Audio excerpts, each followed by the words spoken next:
Mereka ya berkawan sama orang kafir. Makanya butuh analisis fikih untuk maknani wa may yatawallahu minkum fa innahu. Setelah dianalisis fikih, ternyata semua nabi diistilahkan wa ila madyan akhahum syuaiba wa ila adin akhahum huda. Akha itu artinya apa? Saudara. Kalau sama tanya, lalu logikanya gimana? Kata kitab-kitab kan wa in kana dasarin fajanibhu suratan. Kalau ada teman buruk, jauhi. Kalau teman baik, temani. Kalau cara usul fikih gampang. Kancanan maling dosa, wong kok kancane maling. Tapi nak dakwai maling. Apik kan? Aku ora ngancani kok dakwai dandani, selesai kan?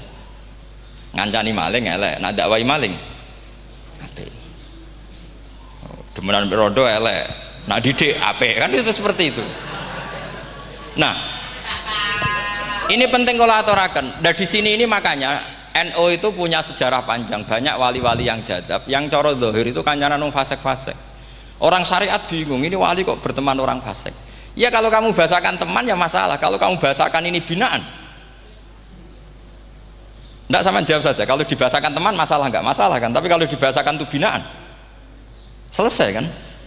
Sama, Nabi berkawan orang kafir itu enggak karena berkawan, itu binaan Nabi. Memang Nabi itu jadi Nabi, objeknya adalah mengislamkan orang kafir.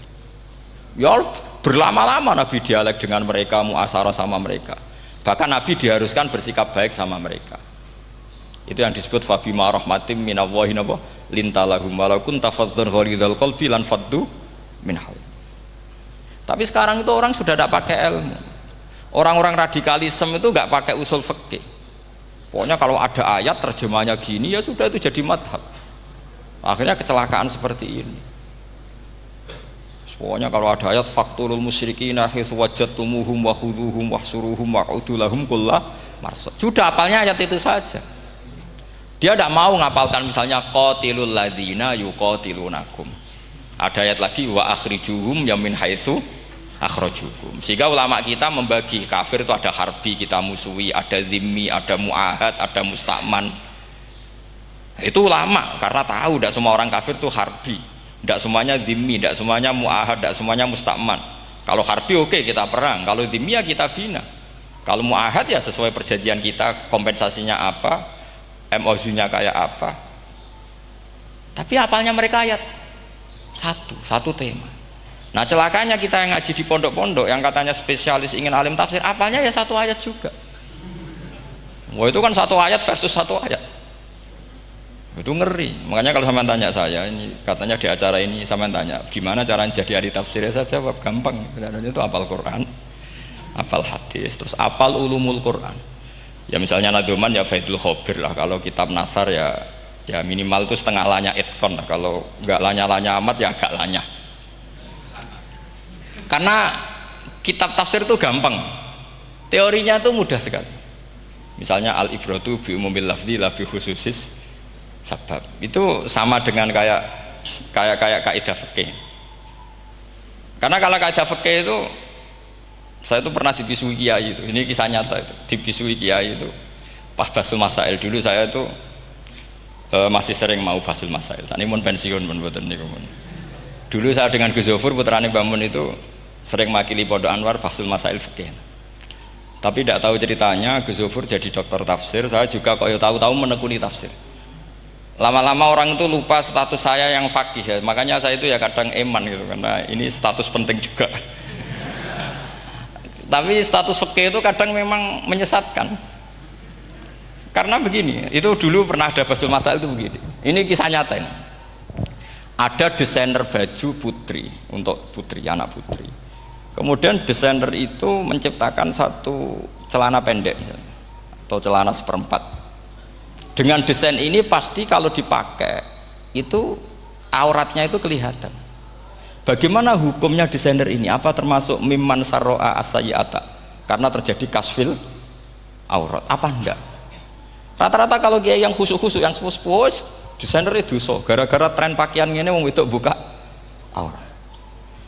Tapi kiai-kiai alim yang muda-muda, entah saking belingnya, entah saking pinternya, enggak tahu. Bilang begini, Pak Yai, yang didesain apa?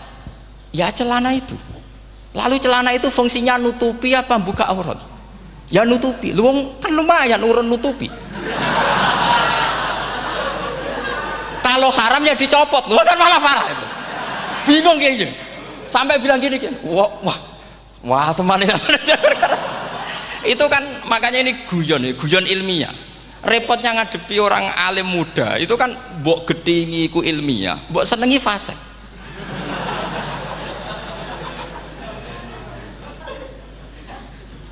Ketika kiai yang khusyuk tadi tak tanya, kalau desainer katok seprapat, paham gitu? Kau coba yang celana dalam terlalu vulgar itu, paham gitu? Nggak, rok saja lah, rok mini misalnya, rok selutut. Sampean jangan ngeres ya, yang rok selutut misalnya.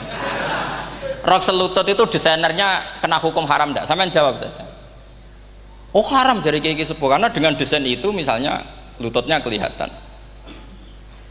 Tapi pertanyaannya kiai muda saya masih ingat betul, saya tanya. Lalu fungsi pakaian itu apa Pak Yai? Fungsi itu kan tetap nutupi sebagian aurat. Kalau Anda haramkan, barang haram itu harus dihilangkan. Nah, itu. Sampai kiai itu setelah acara itu manggil saya. Gus, kalau ngakoni jenengan alim tapi podo repoti. Pada repoti nak dalam itu kan terus itu ada perumusan di redaksi keputusan yang dijual itu, yang masail fikihnya kan terus diputuskan, dibukukan. Kalau redaksinya halal Gus, nanti orang pakai rok semua. Dan saya balik bantah, kalau redaksinya haram orang nggak pakai rok. Akhirnya itu apa? Kebijakannya lucu. Buak we Gus, pertanyaan itu buak sak jawabannya oke. Jadi kita debat tidak jadi. Ini cerita ilmiah. Makanya sama tidak wajib anut saya ini terlalu ilmiah, jadi tidak baik untuk kehidupan kesalian, kurang baik. Jadi ini, tapi ini ilmu, tetap kaidahnya fikih ma la yudraku kullu la yudraku kullu. Jangan kalau tidak bisa nutupi aurat semua, lalu jangan sama sekali. Lho nggih kan kaidahnya kan gitu, ma la yudraku kullu la yudraku kullu. Misalnya Anda punya tetangga nggak mau pakai jilbab, nggak mau pakai pakaian muslimah, kamu tidak boleh bilang munisan raklambinan, tidak bisa. Malayut rokukuluh layut malayut rokukuluh nu layut roku nopo. Makanya ini kita harus hati-hati. Nah bayangkan sekarang orang meneliti Quran itu yutrokukuluh. Mestinya kalau Anda meneliti radikalisme, ayat yang terkait radikalisme diteliti semua. Ternyata di surat Taubat yang disebut suratus Saif, yang bahkan haram baca bismillah, itu ada ayat wa in ahadum minal musyrikin nastajaroka fa'ajirhu hatta yasma'a kalam Allah thumma ablighu ma'mana. Muhammad, kalau ada orang kafir mau belajar Quran sama kamu, ya harus kamu pelajari hatta yasma'a kalam Allah. Setelah mereka mau belajar, ya ablighu ma'mana, thumma ablighu ma'mana, kamu harus menjamin keamanan dia. Itu di surat Taubat, termasuk akhiru suratin nazalat, gak mungkin terjadi mansuh. Tapi orang-orang ekstremis selalu pakai faqatulul musyrikin haitsu, apalan itu terus. Yang orang liberal yang menapani la ikraha fiddin. Ya sudah seperti itu. Sing orang-orang ora tegas, ora tau nahi mungkar, ya ma arsalnaka ila rahmatal lil alamin. Ngono terus. Yang kelompok tukang nahi mungkar ya ayatnya amen nahi mungkar. Saya tuh heran, kenapa mereka punya masalah dengan hafalan kayaknya. Kenapa sih? Hafalannya kok pedot itu. Kita yang hafal semua bingung jadi. Jadi akhirnya kita yang pinter anut sing goblok, karena saya tuh pernah debat sama orang salaf, debat gitu. Setelah saya mengutarakan sekian hadis, ada tuh Pak hadis itu, waduh, harusnya kamu ngaji saya, ada debat tuh yang level, kalau nggak level tuh nggak boleh katanya. Itu kan ngeri. Makanya ini penting ya, kalau sampean tanya ingin jadi alim tafsir ya harus hafal Quran semua. Kalau tidak mungkin yang nunggu orang semua mati baru Anda jadi ahli tafsir, karena tidak ada musuhnya. Tapi saya pastikan orang kafir pun bisa memahami Quran, yaitu tadi hatta yasma'a kalam Allah. Sayyidina Umar itu masuk Islam itu gara-gara dengar adiknya baca Toha, ma anzalna alikal Qur'ana litashqa illa tadhkiratal liman yakhsha tanzilam mimman khalaqal arda was samawati ula ar-rahmanu alal arsis tawa. Itu dia ma huwa bikalamil basar, tidak mungkin seperti ini karangan manusia, itu tidak mungkin. Akhirnya dia Islam. Banyak orang Islam karena diperdengarkan Quran, karena memang notnya sudah unik, makna kualitasnya juga sudah unik, semuanya itu unik, indah. Sampai sekarang pun orang kafir itu orang paling tahu Quran. Makanya Allah mensifati orang kafir itu hasadam min indi anfusihim mim ba'di ma tabayyana lahumul haq. Sekarang sama saya tanya, orang sing tabayyana lahumul haq itu orang faham apa orang tidak faham? Mereka orang kafir itu mengingkari Quran, padahal mim ba'di ma tabayyana lahumul haq, setelah kebenaran nyata bagi mereka. Nyata bagi mereka artinya orang kafir faham apa tidak faham? Faham. Cuma mereka punya penyakit hasadam min intian. Mereka juga kalau ada ayat tentang ahkam yang memberatkan, mereka bilang i'ti bi Qur'anin ghairi hada au badil. Muhammad harusnya jangan tema itu yang diangkat, bu, cari Quran yang lain yang enggak tema itu. Mereka sampai memilih tema itu karena paham apa karena tidak paham? Karena paham. Makanya di makalah saya pastikan ngaji tafsir itu gampang, karena orang kafir pun bisa. Kalau kasus Ahok itu bukan paham itu melintir, beda, paham sama melintir itu beda. Itu diterjemah kemenang tuh jangan mengangkat kawan orang Islam, bukan mengangkat pemimpin. Ya likingnya kalau ngangkat teman saja tidak boleh, apalagi ngangkat pemimpin. Fatal mana berteman sama orang salah sama ngangkat. Saman kancanan maling itu apik nak menawa nang andani. Terus ngangkat, "Hei maling ke pimpinanku." Parah mana? Parah mana? Artinya sama saja ketika diterjemah jangan ngangkat teman, sebetulnya ngangkat pemimpin lebih fatal. Itu kan mafhum awlawiyah, itu kan normal saja. Itu di Quran biasa, misalnya innalladzina ya'kuluna amwalal yatama dzulman, orang yang makan hartanya anak yatim secara zalim. Terus kamu bilang, "Gus, saya tidak makan kok, sepeda motornya tak gasap, tak jual." Yang diharamkan kan makan. Wah, ya sarap kalau gitu. Maknanya begini, memakan harta anak yatim artinya ifsad. Ifsad itu merusak. Nak ngono ikhraq, membakar atau mencuri sama dengan makan, bal asad, malah kan lebih apa? Lebih apa? Dasar. Jadi yakuluna di situ tuh ba'dul amsilah, sebagian contoh min wujuhil ifsad atau min wujuhil ihlak. Jangan kok karena ayatnya makan, oh yang haram tuh makan, kalau nyuri gak apa-apa. Waya fatal. Itu kan sama dengan santri geblek ketika ada kiai ini, "Cung, kowe mbek bojomu jogeman naboi." Suatu saat istrinya lapor lagi, "Pak Yai sekarang tidak naboi tapi nyadui." Karena naboi itu pakai tangan. Mereka pertama dilaporkan kiainya, "Pak Yai, suami saya itu sering memukulin saya pakai tangan gini. Cung, jogeman naboi bojomu." "Nggih Pak Yai, siap." Suatu saat istrinya lapor, "Pak, tetap benjut, kenapa? Kalau nak ini disadui." Mereka pikirannya sing haram nabok, nak nyaduk halal. Wah, itu kan ngajak goblok bareng. Nah, masalahnya di usul fikih kasusnya seperti itu. Makanya saya ini kadang ya maliki sekali. Kadang saya itu maliki sekali. Kadang ya. Misalnya begini, saya beri contoh. Ini yang kisah nyata ya. Ada seorang Arabi datang ke Rasulullah. Ya, tadi kan teman-teman minta juga ilmu hadis ya. Ini satu paket saja. Itu tadi, nanti kalau sampean kasih lalim ndak itu sudah ada urusan saya tadi, nunggu orang mati banyak tadi. Kalau nggak usah nunggu orang mati, sarannya tadi apal tadi. Ya Rasulullah, ahlak tuh, saya ini orang yang rusak. Wama ahlakaka, lalu yang bikin rusak kamu apa? Qol waqatu imroati fina hari Ramadan, saya menjima istri saya ketika masih siang, fina hari Ramadan, siang Ramadan. Walhasil Nabi tidak menyuruh hanya kodok, tapi menyuruh kafaroh. Kafarohnya itu merdekakan budak, atau memberi makan 60 orang miskin, atau puasa berapa? Puasa 60 hari. Atau urut, merdekakan budak, atau puasa 60 hari, atau memberi makan sitina miskin. Oke, kita sepakat. Sepakat ya, hadis itu sahih dan diulang-ulang oleh Ashabus Sunan.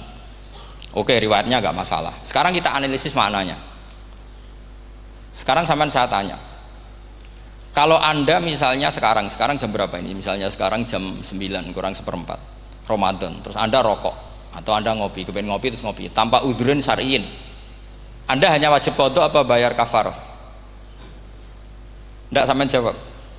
Rata-rata kiai kita, oh mau wajib qadha Gus karena gak jima.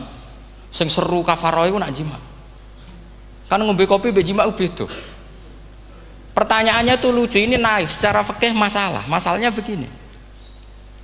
Jima bojo itu tidak zina. Jima bojo itu zina apa enggak? Enggak. Berarti dengan makan bedanya apa? Sama kan? Sama-sama amrun mubah. Sesuatu yang boleh. Kenapa hukumannya berat? Makanya kata Imam Malik, ndak itu nilainya. Nilainya adalah hadku hurmati Ramadan bi ghairi udhrin syar'iyyin. Makanya kata Imam Malik, siapapun yang makan fina hari Ramadan, iftar apapun fina hari Ramadan bi ghairi udhrin syar'iyyin, maka hukumnya sama dengan jima fina hari Ramadan. Karena sama-sama ihlak ifsad hurmata Ramadan bi ghairi udhrin syar'iyyin. Loh enggak, ini ilmiah. Kamu udah harus cocok, tapi otak kamu harus percaya. Loh iya kan, beda kan. Saya secara nafsu tidak cocok, cek berarti. Tapi ilmiah saya setuju. Kalau Kiai Kandani itu kan pasti pakai badul amsilah, kan nggak mungkin semua contoh disebut. Cong penak melaku-melaku jogo mandul wong wedok iku mari setan. Mboten delok Mbah, nyekel lho malah parah to. Ndak bisa. Makanya ini masalahnya lafat. Ini kembali ke Imam Syafi'i, bilisanin arabiyyim mubin. Ketika seorang kiai bilang cung jogeman delok cawe itu adalah mengungkapkan al-muharramat. Bukan mentaksis yang haram itu hanya melihat. Saya ulang lagi ya, ketika seorang kiai bilang cung jogeman delok wedok sing haram, itu semangatnya adalah melawan keharaman, bukan mentaksis yang haram hanya delok. Itu di Quran normal semua, di semua lugat ya biasa. Itu kan sama seperti misalnya seorang mbah ngasih uang cucunya, cung tak kei duit 100.000, cung gue tuku es, terus kue mendingan nak ragu tuku es haram iki kan ngongkone tuku es. Lah kepen putumu mati kan nyeben 100.000 gue tuku es. Ya mulai dulu istilahnya nak mbah ngekeki putu cung 100.000 gue tuku es. Cara wong kuno. Nah, maksudnya itu pokoknya umumnya cah cilik senane es menyebut. Ya sudah seperti itu. Sama seperti Quran menghentikan begini. Ini memang salate yang fikih dulu, yang pokok-pokok. Di antara yang enggak boleh dikawin adalah wa antasma'u bainal ukhtaini illa ma qad salaf. Kamu enggak boleh menikahi Sri dan Zainab, kakak beradik. Sudah sepakat nggih? Fi nikahin wahid enggak boleh al jam'u bainal ukhtain. Jadi mbaknya kamu kawin, adiknya kamu kawin fi nikahin wahid. Tapi nak ngeduni boleh, berarti kan dengan waktu yang berbeda. Quran hanya menyebut itu. Kemudian Rasulullah zaman Sugeng itu hanya nambahi wala binal mar'ati wa ammatiha wala binal mar'ati wa kholatiha, juga agak boleh menikahi ponaan plus buliknya, baik bulik dari bapak yaitu ammah maupun bulik dari ibu disebut apa? Kholah. Kemudian ulama fikih merasa ada yang kurang, ditambahi lagi dua perempuan yang andekan yang satu itu lelaki kok haram nikah, berarti haram jam'u fi nikahin wahid. Misalnya cucu rabibahnya boleh enggak? Enggak boleh kan? Berarti kalau sampai mengumpulkan cucu dan mbahnya fi nikahin wahid juga enggak boleh. Tapi orang yang waras itu tidak akan nyalahkan Quran ketika tidak lengkap. Wa antasma'u bainal ukhtain ila ma qad sal, ini tidak lengkap. Yang haram kan tidak hanya jam'u bainal ukhtain, termasuk mengumpulkan cucu dan mbahnya. Karena Quran nggak mau dengan logika tidak waras, itu tidak mau. Taruh saja orang itu rata-rata mbahnya kan umur 70 tahun, cucunya umur 17 tahun. Kebayang nggak kamu nikahi sehingga adik kan boleh bareng, pasti kamu milih bareng. Makanya Quran hanya bakas wa antasma'u final ukhtain, karena yang mungkin masih menggugah selera itu dua. Tapi kalau cucu sama mbahnya itu, kalau ada yang masih selera kan ya sarap tuh. Tapi fikih sebagai kaidah tetap menerangkan termasuk yang haram jam'u adalah bainal mar'ati wajad datiha. Paham juga maksudnya? Artinya ketika menyebut itu tidak jaminan merangkum semua hukum, tapi ba'dul amsilah. Fa'innal akila yaktafiya bi isyaratil ba'di, karena orang kalau punya akal diisyarai sebagian sudah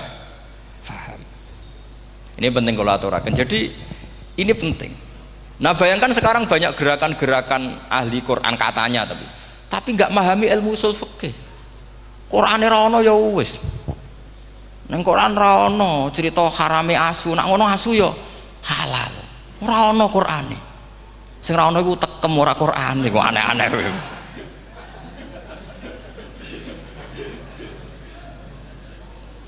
Itu kan sama terus sampean misalnya tadi jam 09.00 Ramadan tambah uzurin syariyin terus mangan mie rokokan. Itu kan melecehkan Ramadan biguri uzurin syariyin. Karena melecehkan hurmata Ramadan kena sanksi separah itu. Jangan kamu terus bilang, tapi Nabi hanya bilang masalah jima fi nahar Ramadan. Jima istri itu hukumnya itu tidak zina, hukumnya itu mubah sama dengan makan. Ini cara madzhab Maliki, tapi kita alhamdulillah madzhab Syafi'i. Ya itu masalahnya. Berhubung itu menguntungkan sami'na wa ta'na. Nah, itu. Tapi saya sendiri dalam konteks ini, saya itu ya sangat-sangat Syafi'iyah, sangat-sangat Syafi'iyah. Dalam banyak hal sangat-sangat Syafi'iyah. Tapi dalam banyak hal kadang-kadang saya ya Maliki. Nah, itu kan kalau sampean tanya kenapa gitu, ya hikmah baca banyak saja. Karena yang Syafi'i itu ya karena bacanya hanya Syafi'i. Itu bukan fanatik, itu keterbatasan. Jadi itu beda, itu namanya tidak fanatik, itu keterbatasan. Itu beda sekali. Jadi kita harus ngaji yang banyak. Saya itu termasuk utang ya sama Imam Syafi'i itu baca kitab Ar-Risalah. Itu kitab yang kadang satu ulama baca sampai 500 kali. Yaitu Imam Syafi'i itu dalam kitab Risalah itu begini, ini termasuk ulumul Quran yang paling penting. Muqaddimahnya begini. Wan nasu sinfani min awalil amri. Wan nasu sinfani. Ketika Rasulullah datang membawa Quran itu manusia hanya ada dua.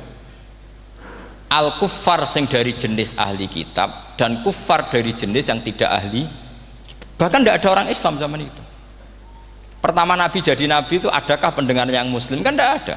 Semuanya ahli kitab. Makanya susah kalau Quran kamu analisis korbannya orang Islam tuh, kata Ibnu Umar tuh lucu. Dulu tuh mukhotobnya tuh orang kafir, jelas kuliah ayuhal kafir. Ya ayuhan nasu ubudu rabbakum alladzi khalaqakum. Jelas orang kafir. Karena orang Islam nggak mungkin dikhatabi ubudu rabbakum. Makanya Imam Suyuti kalau nafsiri itu ngeper ubudu rabbakum wahiduhu. Tapi kalau mukhatabnya orang Islam, dawimu alal ibadah atau dawimu alat tauhid. Karena dia tahu kalau mukhatabnya orang kafir, ubudu ya masih wahidu. Kalau sudah Islam kok dikhitabi ubudu, mudawamah alal ibadah. Itu saking alimnya Imam Suyuti. Ini saya teruskan. Kalau mukhatabnya itu orang kafir ahli kitab, itu kemungkinannya ya dua cara mereaksi Quran. Yaitu disebut lam yakunil ladzina kafaru min ahlil kitabi wal musyrikina munfakina hatta ta'tiyahumul. Jadi lam yakunil ladzina kafaru, jelas kafaru itu umum. Kemudian ditafsir kafaru itu ada yang min ahlil kitabi, berarti kafaru yang jenis Yahudi Nasrani. Ada kafaru yang min ahlil kitabi wal musyrikin, kafaru yang jenis musyrikin, yaitu kafir Mekah. Karena cara kaidah nahwu al-atfu yaqtadi taghayyur, kalau ada ataf pasti konteksnya beda. Ja'a Zaidun wa Amrun, berarti Zaid ada Amar, Amar ya tidak Bakar. Karena Ja'a Zaidun wa Amrun wa Bakrun, pasti orang ini berbeda. Tidak boleh orang yang sama kamu pakai ataf. Ini sudah clear ya ini ya. Kemudian cara pandang mereka ya beda. Ketika Rasulullah mengajak tauhid, itu ahli kitab tidak masalah. Memang harusnya Tuhan itu satu, tidak masalah bagi ahli kitab. Problem bagi ahli kitab adalah Muhammad itu nabi. Itu kita nggak suka. Kalau Tuhan satu oke, tapi kalau Muhammad nabi tidak oke. Kita bisa jadi nabi, kata mereka, karena mereka merasa nasabnya sampai Ibrahim. Sementara zaman itu mereka sanksi Muhammad itu nasabnya konti, gak jelas. Ini penting kalau aturakan. Sehingga dalam konteks ini Allah menjawab ahli kitab dulu. Ini itu disebut Muhammad itu nasabnya jelas. Ini itu fihi ayatum bayinatum maqamu Ibrahim. Ini saya dengarin. Ibrahim itu jelas pernah ke Mekah. Bukti Ibrahim pernah ke Mekah adalah jejak kaki Ibrahim di makam apa? Makam mereka, artinya buatan kuburan, buatan jejak kaki Ibrahim ketika bangun Ka'bah. Fihi ayatum bayinatum maqamu Ibrahim. Pun. Kalau Ibrahim pernah di Mekah, artinya beliau pernah nikah di Mekah. paling tidak punya dzurriyyah di Mekah. Ini gue Ismail dibawa ke Mekah, jelas ayatnya wa id yarfa'u Ibrahimul qawaida minal baiti wa Ismail. Ini dengarin ya. Sebab itu saking alimnya berjanji itu beliau tahu betul masalah utama Rasulullah Muhammad adalah disangsikan nasabnya. Sebab itu kitab berjanji pertama cerita